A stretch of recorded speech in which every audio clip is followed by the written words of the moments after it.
Trust God's plan in the waiting, day 3. In this video, we're going to read Scripture, Genesis chapter 34, verse 12 through 36. Soon after this, Joseph's brothers went to the pasture of their father's flocks at Shechem. When they had been gone for some time, Jacob said to Joseph, "Your brothers are pasturing the sheep of..." I can't pronounce that, I'm sorry. "Get ready and I will send you to them. I'm ready to go," Joseph replied. Go and see how your brothers and the flocks are getting along," Jacob said. "Then come back and bring me a report." So Jacob sent him on his way, and Joseph traveled from their home in the valley of Hebron. When he arrived there, a man from the area noticed him wandering around the countryside. "What are you looking for?" he asked. "I'm looking for my brothers," Joseph replied. "Do you know where they are pasturing their sheep?"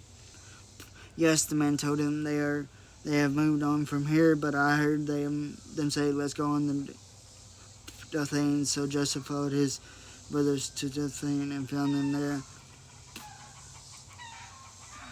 When Joseph's brothers saw him coming, they recognized him in the distance, and as he approached, they made plans to kill him.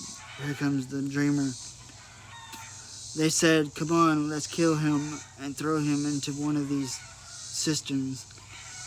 We can tell our father a wild animal has eaten him, then we'll see what becomes of his dreams." But when Reuben heard of their scheme, he came to Joseph's rescue. "Let's not kill him," he said. Why should we shed any blood? Let's just throw him into this empty cistern here in the wilderness. Then he'll die without ever our laying a hand on him."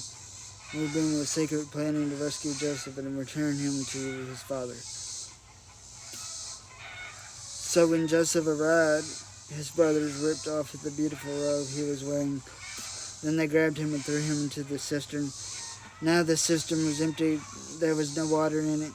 Then, just as they were sitting down to eat, they looked up and saw a caravan of camels in the distance coming toward them. It was a group of Ishmaelite traders taking a load of gumball and aromatic resin from Gilead down to Egypt. Judah said to his brothers, "What will we gain by killing our brother? We'd have to cover up the crime instead of hurting him. Let's sell him to those Ishmaelite traders. After all, he is our brother, our own flesh and blood." And his brothers agreed.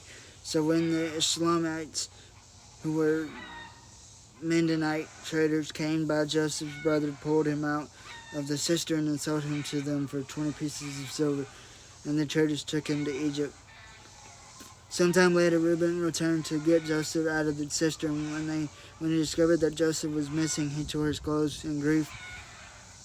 Then he went back to his brothers and lamented, "The boy is gone. What will I do now?" Then the brothers killed a young goat and dipped Joseph's robe in its blood. They sent the beautiful robe to their father with this message, "Look at what we found. Doesn't this robe belong to your son?" Their father recognized it immediately. "Yes," he said, "it is my son's robe. A wild animal must have eaten him. Joseph has clearly been torn to pieces." Oh, I'm sorry, that was extra scripture, but now we're going to read Romans chapter 8, verse 28. "And we know that God causes everything to work together for the good of those who love God, and we are called according to his purpose for them." Love y'all guys. See you on the next one.